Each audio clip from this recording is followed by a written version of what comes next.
Dernière fois qu'on avait parlé de Jésus qui prend soin de son Église comme le mari prend soin de sa femme, c'est en rapport avec la parole dont il la bénit et dont il l'équipe. Et c'est par sa parole, début du chapitre 4, que Jésus prend soin de son Église. Jésus qui est remonté tout en haut et qui prend soin de son Église par la parole. Mais le texte qu'on vient d'entendre nous force à nous poser des questions du style, pour ceux qui sont mariés, pourquoi vous vous êtes mariés? Et pour ceux qui aimeraient bien se marier, pourquoi devriez-vous vous marier? Pourquoi? C'est une question qui paraît évidente et en même temps qui n'est pas si facile que ça. Évidente parce que, bien sûr, on a envie d'aimer, on a envie d'être avec quelqu'un, et c'est évident, c'est évident. Mais en fait, quand on gratte un peu, c'est pas une question si facile que ça à répondre.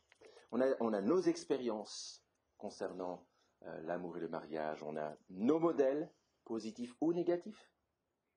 On a nos rêves et nos fantasmes aussi, de contes de fées, en rapport aussi avec la réalité quotidienne, qui n'est pas toujours si glamour, et nos faiblesses aussi. Et c'est pour ça que je priais ça avant, que le Seigneur prenne dans sa main nos faiblesses, et notre péché, nos limites.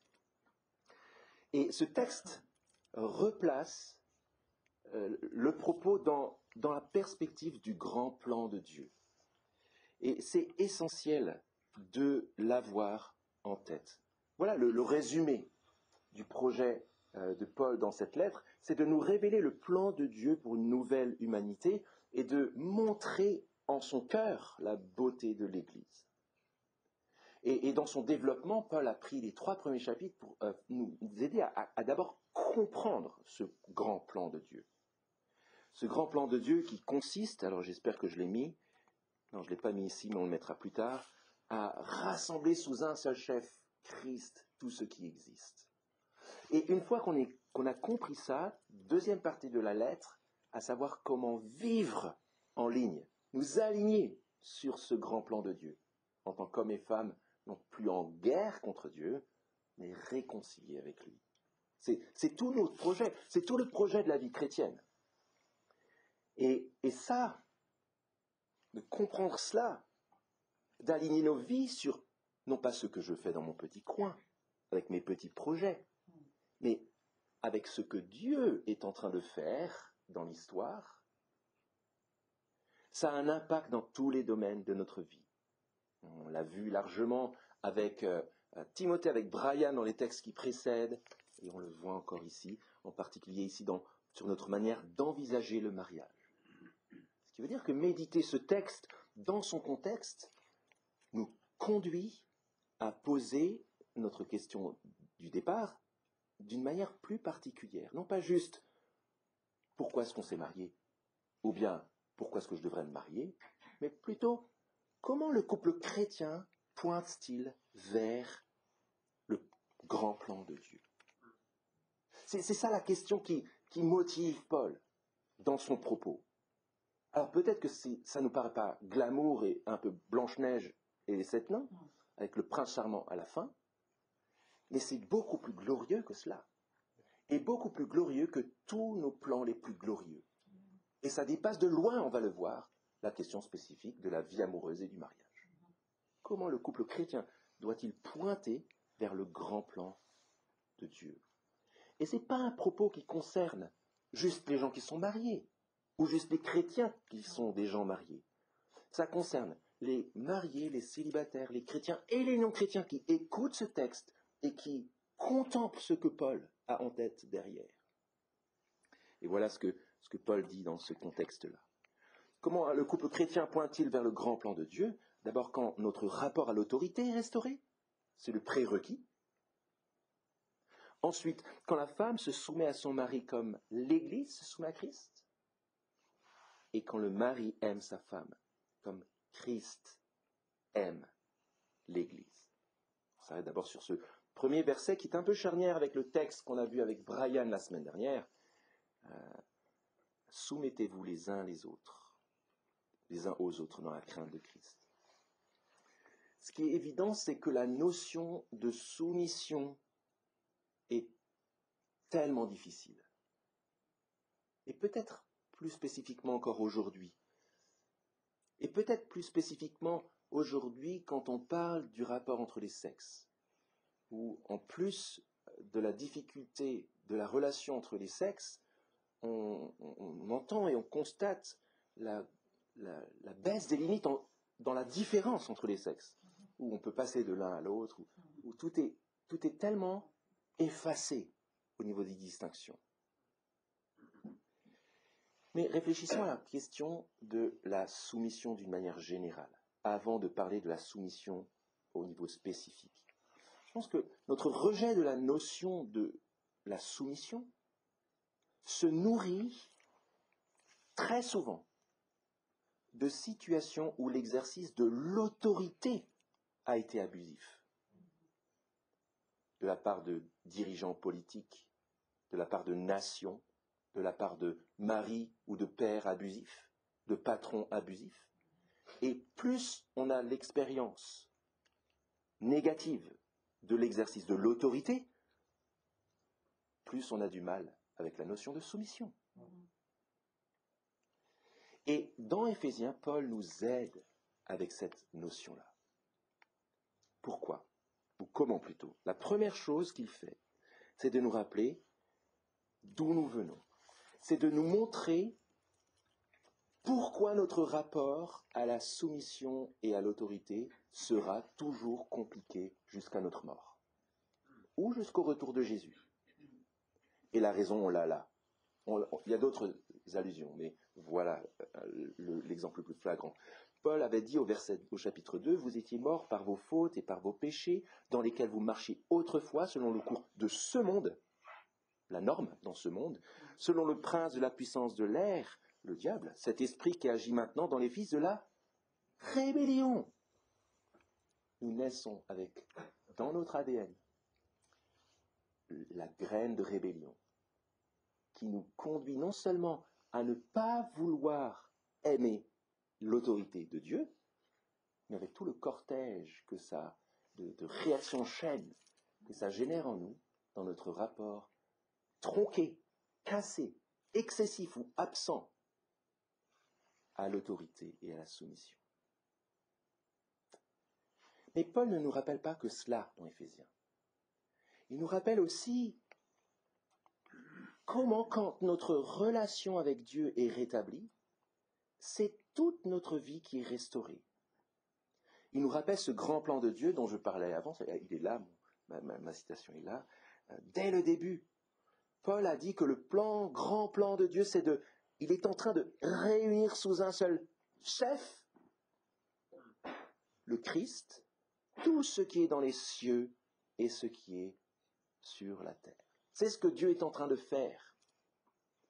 Et en nous rappelant ce grand plan de Dieu, il y a de l'effet sur non seulement toute notre vie, lorsqu'on est réconcilié avec Dieu par Jésus-Christ, mais en particulier dans notre acceptation joyeuse de l'autorité belle et bonne de Christ, le chef. Si Christ était un tyran, un méchant Dieu, ce serait terrible d'être invité à l'avoir comme chef. Mais on le voit dans ce texte, il est tout sauf ça. Et ça réforme totalement notre conception de l'autorité, et donc de la soumission. Et c'est ce que Paul résume dans ce fameux verset 21. Dans la dynamique, littéralement dans le grec, c'est une seule phrase qui vient de « soyez remplis de l'esprit ». Et un des effets d'être rempli de l'esprit, un des signes qu'on est rempli de l'esprit, de Dieu, c'est qu'on se soumet les uns aux autres dans la crainte de Christ. Une des caractéristiques de l'œuvre de l'esprit en nous, c'est qu'on se soumet les uns aux autres dans la crainte de Christ. Pas dans la peur panique, c'est pas ça l'idée, mais c'est dans le fait que nous le reconnaissons pour ce qu'il est. Il est le chef, le roi des rois, le seigneur des seigneurs, élevé au-dessus de tout nom qui peut se nommer, comme on l'a lu avant avec Armel. Alors ça, c'est le lieu de bataille, le champ de bataille qui est identifié, où nous apprenons, en tant que chrétiens, à baisser les armes, à faire allégeance. La première fois où on l'a fait, c'est à notre conversion. On l'a manifesté au moment du sacrement du baptême. C'est là qu'on manifeste notre allégeance à la bonne autorité de Jésus le Sauveur. Mais après, la lutte, c'est que nous apprenons, ou plutôt nous désapprenons l'ancienne humanité avec ses tendances rebelles, et nous apprenons une identité tout à fait nouvelle. Et ça coûte très cher.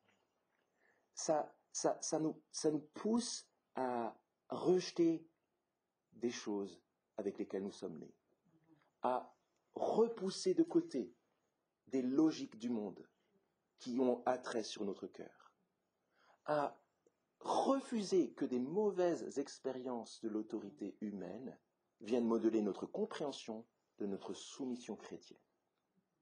Et c'est extrêmement difficile. Je pense à y réfléchir que c'est un des lieux de bataille les plus monumentales de la vie chrétienne. Mais c'est crucial. Et ça coûte cher, mais ça en vaut le coup. COUP et COUT, ça vaut le coup de payer le prix. Et ça se voit en particulier dans le couple chrétien.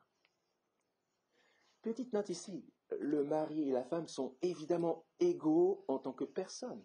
Évidemment, c'est pas ça la question. Depuis la première page de la Bible, c'est clair.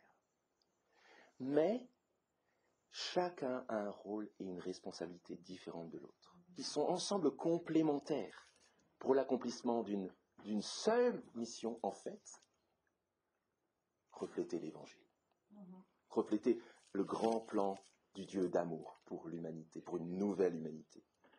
On peut penser à cette égalité qui est complémentaire dans une même direction grâce à des aimants. Vous savez, les aimants qui, lorsqu'on les met plus en face de plus, ils se repoussent, ça va dans tous les sens. Vous avez déjà essayé de pousser des aimants qui poussent, donc ça va dans tous les sens.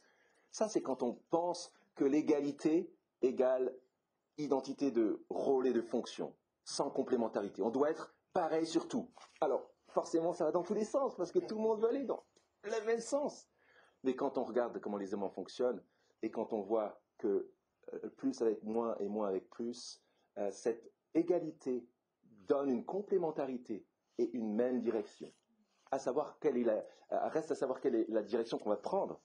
Mais quand on accepte que l'égalité induit, du point de vue de Dieu, aussi une complémentarité de rôle et de responsabilité, on va comprendre qu'on va viser dans la même direction ensemble. C'est un exemple qui vaut ce qu'il vaut. Moi, ça m'a aidé. On peut en discuter après. Voilà le préambule de Paul. C'est l'entête de Paul.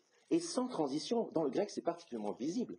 Parce que, sans transition, il dit... Soyez remplis de l'esprit, soumettez-vous les uns aux autres dans la crainte de Christ, femmes à vos maris. Ça veut dire qu'il y a une expression dans le couple de quelque chose de particulier qui se vit par tous les chrétiens d'une manière générale. C'est pourquoi, comment le couple chrétien pointe-t-il vers le grand plan de Dieu? D'abord, quand leur rapport à l'autorité est restauré comme tous les chrétiens, et puis ensuite, quand la femme se soumet à son mari, comme l'Église se soumet à Christ. Et Paul est sans ambiguïté. C'est impossible de dire, oui, en fait, il dit ça, il dit pas vraiment ça. Mais en fait, c'est pas possible. Quand on lit ce qu'il écrit, femmes, soyez soumises chacune à votre mari comme au Seigneur. Car le mari est le chef de la femme, comme Christ est le chef de l'Église, qui est son corps et dont il est le sauveur. Tout d'abord, première chose, dans le contexte dans lequel Paul écrit, il reprend, à partir de ce passage-là et dans les deux passages qui suivent, dans les 2 dimanches qui suivent, ce qu'on appelle les tables d'état temporelles, qui existaient, des listes de conseils aux couples, aux familles, au milieu du travail, qui existaient dans le monde juif et dans le monde païen, romain, gréco-romain. Mais à une différence monumentale près, c'est que Paul s'adresse à la femme en particulier. Il ne dit pas « Marie, soumettez vos femmes ». Il s'adresse aux femmes en leur disant qu'elles ont un projet à prendre volontairement à bras le corps. Et c'est quelque chose qui n'existait pas dans le monde juif. où l'on priait tous les matins pour remercier Dieu de ne pas être née femme, et dans le monde gréco-romain, où on considérait que la femme, l'épouse, c'était la génitrice des enfants légitimes, et que pour ce qui est du plaisir et du sexe, c'était en dehors du mariage qu'on le vivait. Et ces tables d'état temporel ne s'adressaient pas aux femmes. Paul est ici en train de faire le contraire. Donc c'était ni une chosification de la femme qui est même absente de ces listes païennes, mais elle est bien présentée au centre, et c'est ni une divinisation de la femme. Tiens, ça me fait penser à quelque chose aujourd'hui. Une espèce d'icône qu'on met au-dessus de tout. Et c'est exactement ce qui se passait à Éphèse, en fait. Éphèse était en pleine allégeance à la déesse Diane, qui était une sorte d'icône féminine de prospérité et de fertilité qu'on adorait. Et donc vous voyez l'extrême inverse, une espèce d'adoration inconsidérée de la figure de la femme, sans équilibre. Paul ne fait ni l'un ni l'autre. Paul s'adresse aux femmes comme des êtres libérés pour courageusement prendre à bras le corps leur mission. Et voilà comment il le fait. D'abord ce texte qu'on a sous les yeux, la raison. La raison de la soumission de la femme, ce n'est pas son mari. Si il mérite ou non qu'on se soumette à lui. Sa raison, c'est le Seigneur. De la même manière que dans l'Église, on ne cherche pas à voir qui mériterait que je me soumette à lui. Non, c'est soumettez-vous les uns aux autres dans la crainte de Christ. Ici, il s'agit que la femme ait pour critère supérieur, elle a son mari en face, mais de l'autre côté, derrière, elle voit Christ dans sa grandeur.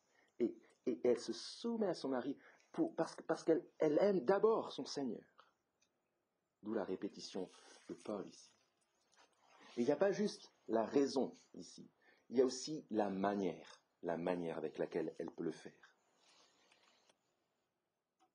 Comme l'Église, verset 24, se soumet au Christ, que les femmes se soumettent en tout, chacune, à leur mari. Alors, comment le mari doit être un chef? Paul s'étend largement dessus après.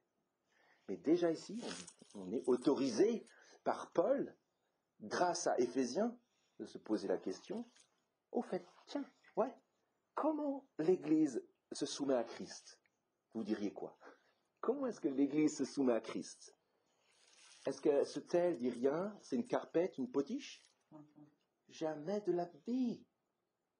L'Église rassemble des hommes et des femmes qui étaient esclaves et qui sont libres maintenant, et qui répondent volontairement, librement, dans la reconnaissance, dans une relation constamment informée et modelée par une connaissance toujours plus profonde de la personne et de l'amour de Christ. Merci Atalia d'avoir cité dans ta prière cette fin du chapitre 3, où Paul dit précisément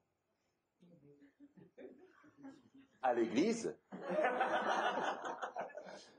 n'y a pas de hasard, c'est que ça devait être écouté plus que d'autres mots. Paul dit précisément à l'Église, l'épouse du Christ, je prie que vous puissiez connaître combien l'amour du Christ, l'époux, est haut, profond, large et long. C'est comme ça que l'Église se soumet à Christ. Et c'est juste extraordinaire de le considérer. Il s'agit pour l'épouse qui désapprend la vieille humanité pour apprendre la nouvelle humanité de faire ça.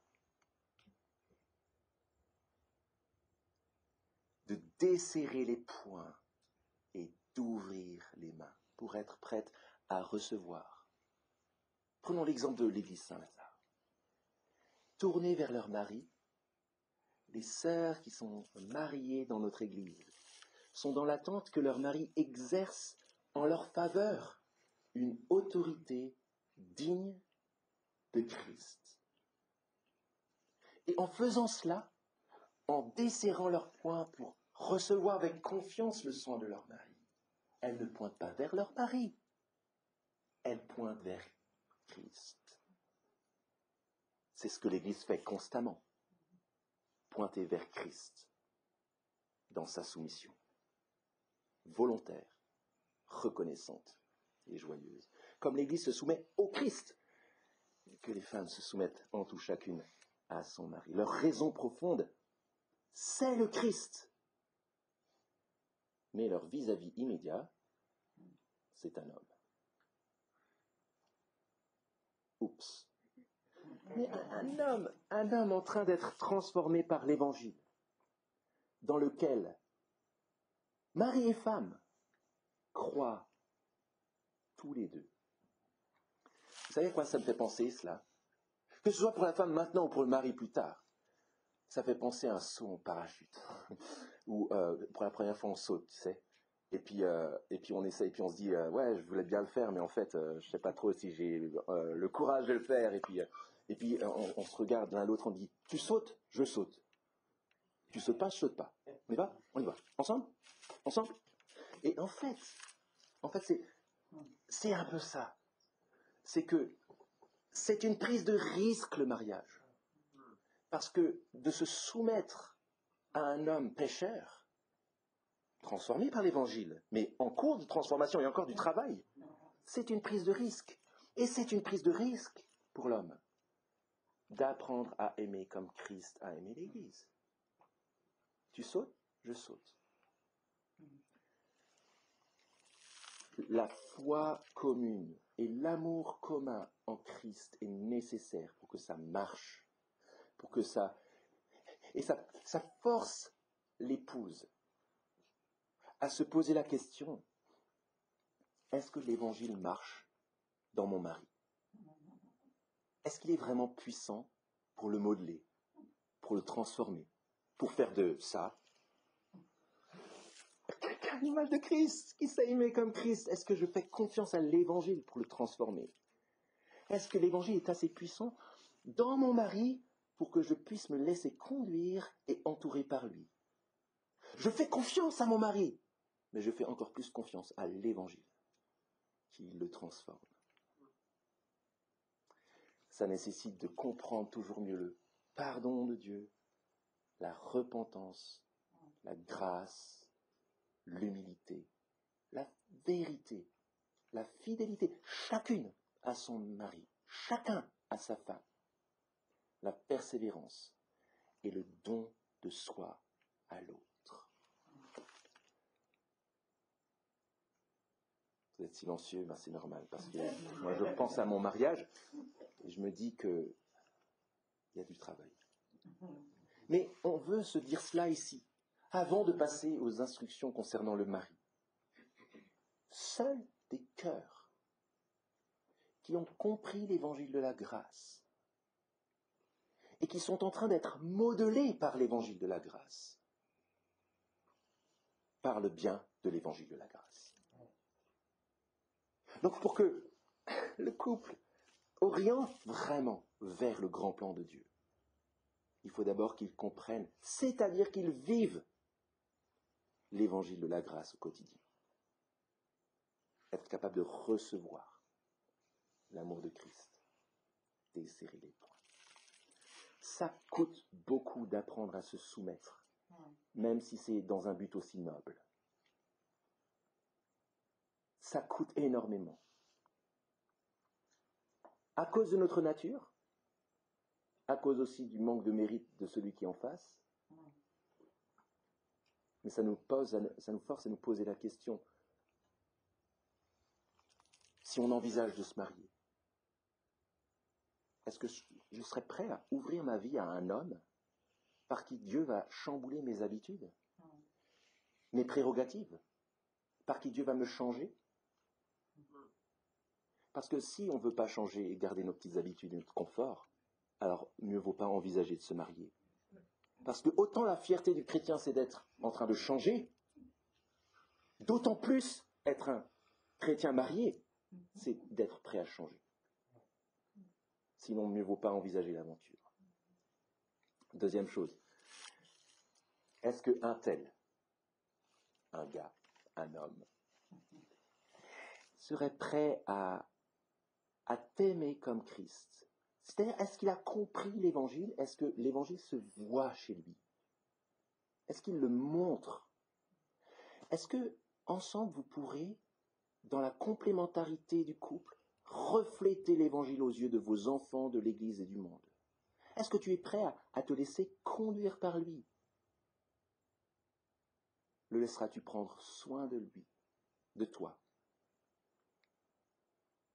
C'est des questions essentielles que même les femmes mariées devraient se poser constamment. Parce que le mari a besoin de cette attitude de la part de sa femme pour être en mesure d'accomplir la mission que Dieu lui confie. Et que si en face, il n'a pas ça, ça ne va pas marcher. Comment est-ce que le couple chrétien pointe-t-il vers le grand plan de Dieu? D'abord, quand le rapport à l'autorité est restauré. Deuxièmement, quand la femme se soumet à son mari comme l'Église se soumet à Christ. Et enfin, quand le mari aime sa femme comme Christ aime l'Église. Je crains qu'on soit dans un monde de chamallow, de jelly. La gelée, comme ça, à l'anglaise. Où l'amour, c'est ça. Pas de colonne vertébrale, rien. C'est des définitions édulcorées de l'amour. C'est des passions passagères, volatiles, passionnées. Quand la passion me traverse, je me sens amoureux. Quand elle n'est plus là, ciao. C'est un peu vulgaire de faire un bras d'honneur comme cela. Mais c'est tellement ce qui se passe dans notre environnement. Et c'est tellement le bras d'honneur qu'on fait, l'injure qu'on fait à l'amour véritable. Un amour qui s'arrête souvent aux apparences. Un amour qui pourrait ne pas durer, mais on s'en fiche. Et un amour tellement narcissique. Centré sur soi, vous savez, celui qui est tombé amoureux de son image. Où on se met à aimer être amoureux. Aimer être aimé. C'est vrai que c'est agréable, hein, et on a besoin de cela. Mais ça ne peut pas être la raison pour laquelle on se marie. Et ce n'est pas ce qu'on veut chercher dans l'amour véritable. Ce n'est pas l'amour véritable. Parce que l'amour véritable, on l'a sous les yeux dans ce texte. Et c'est ce que les maris doivent exercer dans leur autorité envers leurs femmes. Nulle part ici, Paul parle d'autorité dans l'original. Au lieu de dire « Marie, exercez votre autorité », il dit cela. « Marie, aimez chacun votre femme comme le Christ a aimé l'Église. » C'est-à-dire, eh bien, qu'il s'est livré lui-même pour elle. Il a donné sa vie d'une manière sacrificielle pour elle, dans le renoncement à lui-même, afin de la sanctifier, après l'avoir purifiée par l'eau et la parole, pour faire paraître devant lui cette Église glorieuse, sans tache, ni ride, ni rien de semblable, mais sainte et sans défaut, pas juste le jour du mariage, mais pour l'éternité. Un projet d'amour, pas juste quelque chose de ponctuel, passager, un projet d'amour qui se donne les moyens d'arriver à ses fins. Regardez cette fin glorieuse. De la même manière qu'Adam, en voyant Ève, a fait « Waouh !» Dans la nouvelle création, le nouvel Adam, Jésus veut faire paraître son Église. Waouh ! Devant lui. Et il donne sa vie dans son amour pour que ça soit rendu possible. Il se sacrifie pour rendre son Église, son épouse. C'est l'image qui est utilisée plusieurs fois dans la Bible. Si belle. C'est pour ça que le sous-titre de la série, c'est « La beauté de l'Église ». Le mari, sa raison d'aimer n'est pas d'abord sa femme, si elle mérite, oui ou non, d'être aimée. Je vais carrément couper, hein, c'est fatigant. Je vais parler un peu plus fort.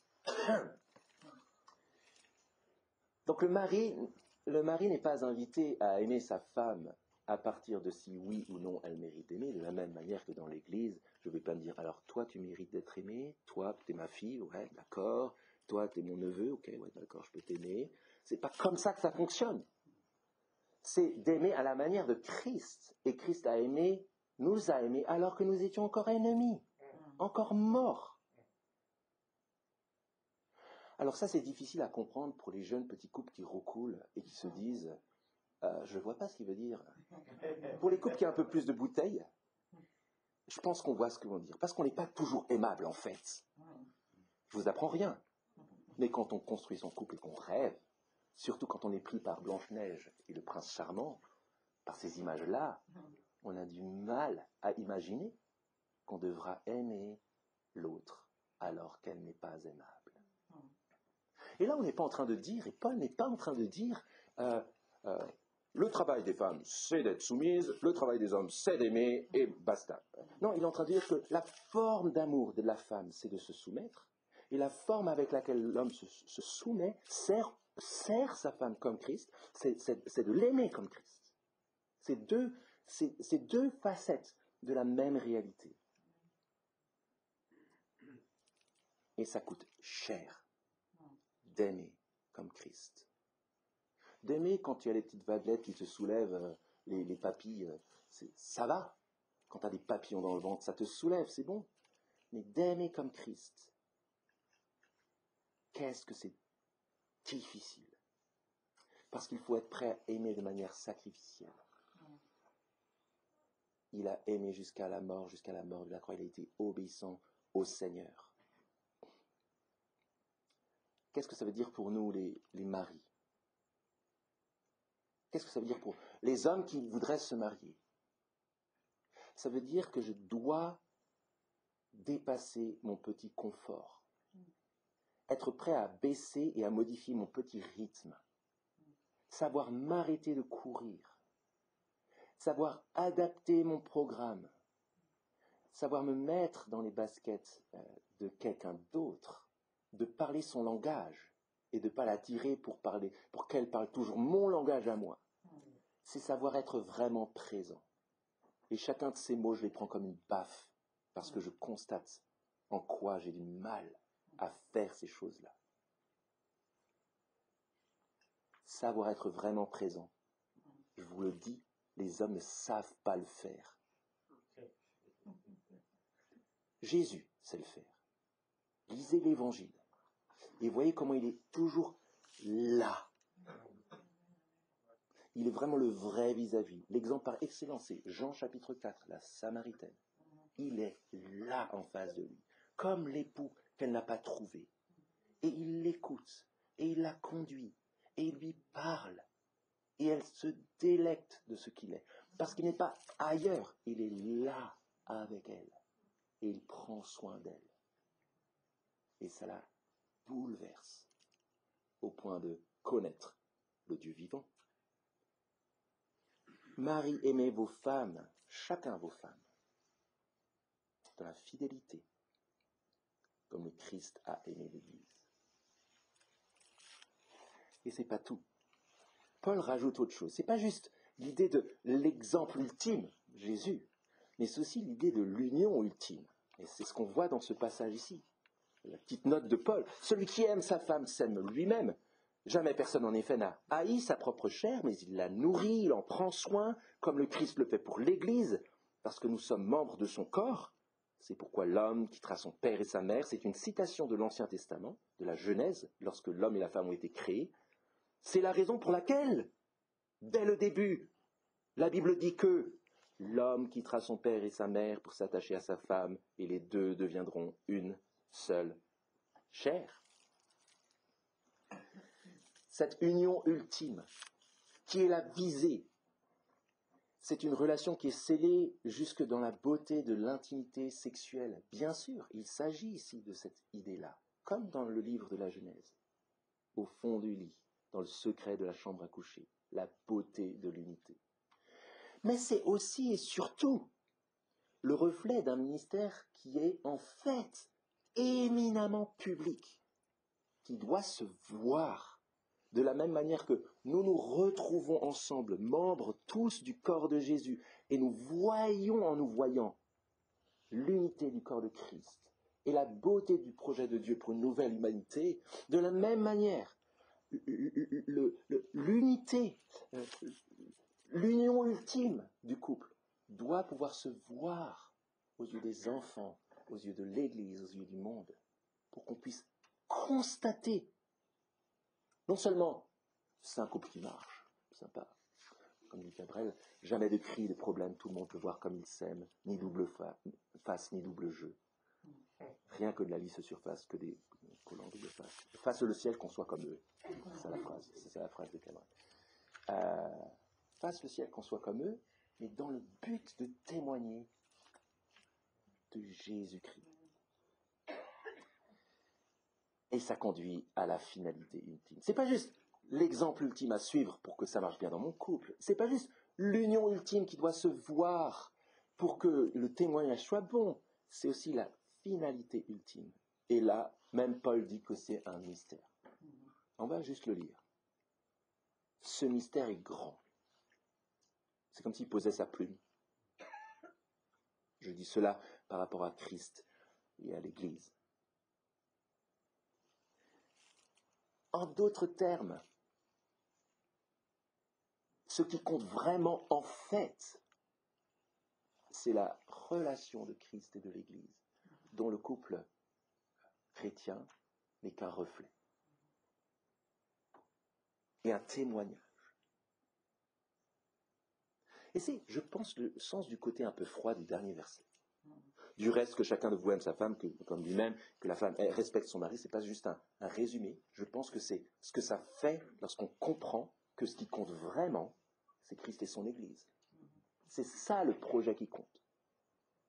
Dieu, dans ce monde, il n'est pas en train de marier les gens. Il est en train de sauver les gens et de les intégrer dans son peuple. Et ça doit modeler notre manière de comprendre, d'envisager et de parler du mariage. Le couple chrétien a le privilège de refléter quelque chose qui le dépasse de loin, l'amour de Dieu pour son peuple. Ça veut dire que le mariage n'est pas une fin en soi. Il pointe vers la fin en soi. Il pointe vers dans le but d'attirer les regards vers celui qui est vraiment important, Jésus. Et ça modèle notre manière d'être célibataire en tant que chrétien. Pourquoi ? Parce que porter cela dans nos cœurs, se rappeler que le mariage n'est pas une fin en soi, mais qu'il pointe vers la fin en soi, Jésus-Christ, c'est le meilleur antidote contre la frustration, contre l'impatience, voire, mais on ne le dit pas à tout le monde, contre la jalousie ou l'amertume, qui sont excités et amplifiés par le monde environnant. Vous savez, le mythe qu'il faut à tout prix être avec quelqu'un pour être quelqu'un, ou pour ne pas être quelqu'un de bizarre, ou un échec de vie, ça c'est les mythes du monde. On fonctionne selon une autre réalité. Et il est nécessaire de considérer la question du mariage sous l'angle, sous la lorgnette de Christ et de son Église. C'est ça qui compte. C'est Christ et l'Église. Et le reste est temporaire. Ça modèle aussi notre manière d'être marié. J'ai déjà dit un petit peu, mais combien nos mariages sont petits à côté de ce qu'on devrait vraiment vivre. C'est pas des instructions théoriques là, que Paul donne. C'est des instructions pratiques. On est si petits joueurs en tant que couple marié. Je m'inclus, hein. On est tellement égocentrés. On peut être égocentré en couple, vous savez ça ? Quand tu mets deux égoïstes ensemble, ça donne un couple égoïste.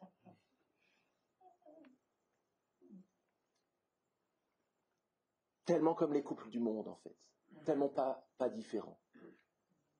qui ne pointent vers rien de plus que vers leur petit amour et leur projet perso, plutôt que de pointer vers le grand projet de Dieu, le grand plan de Dieu pour une nouvelle humanité.